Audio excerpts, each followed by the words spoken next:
today. I had some specific questions I wanted to ask you, and if I have time at the end, I will. But there's been a theme on both sides of the aisle that I want to try to synthesize a little bit and see if we can get some clarity on it.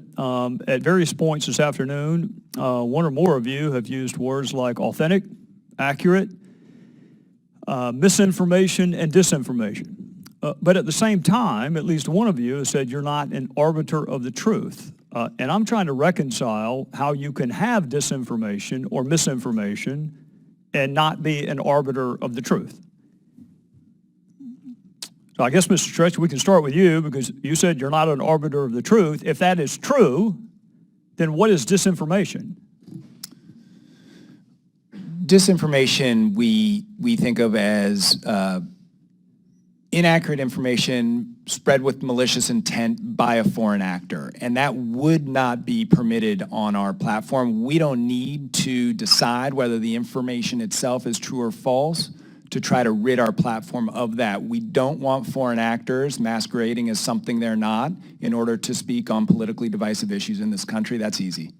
So if I understand you right, if the actor is not authentic, then the content, whether it's accurate or not, is immaterial.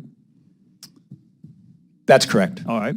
And why would that analysis only be appropriate for foreign actors? Why would that not be appropriate for, I mean, there's been some discussion of voter suppression. There's also something called information suppression. I don't know how people benefit from demonstrably false information. So if that's the analysis for foreign actors, why would that also not be the appropriate analysis, period, across your platforms?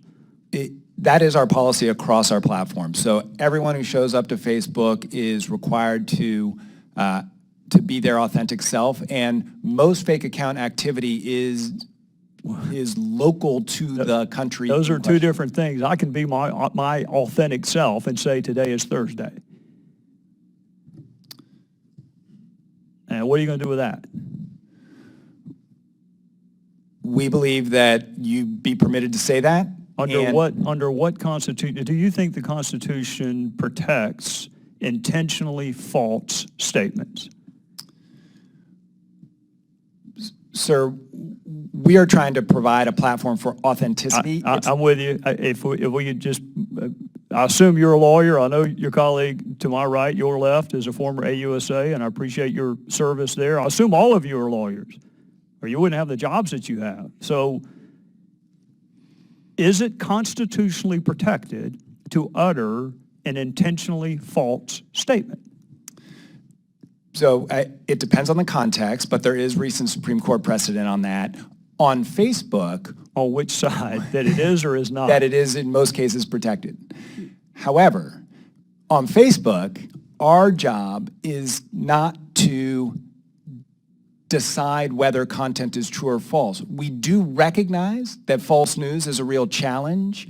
The way in which we're addressing it is by trying to disrupt the financial incentives of those who are profiting from it, which is where most of it comes from. Most of the fake news problem is coming from low-quality websites that are trying to drive traffic on every side of every issue.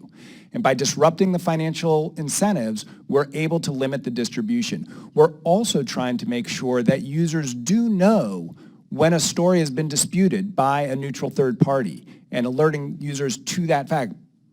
I'll stop there. Well, I'm smiling only because on the last break, a couple of my colleagues and I were wondering who those neutral fact checkers are. And I really do appreciate your desire to want to have a neutral fact checker.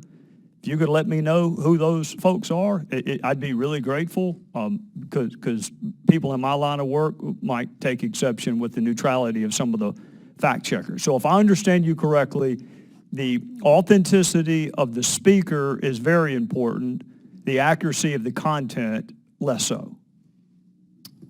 That's how we approach it. That's exactly right. All right. For the life of me, I do not understand how a republic is served by demonstrably, provably, intentionally false information. And I get it that you don't want to be the arbiter of opinion. I don't want you to be either. But today's not Thursday.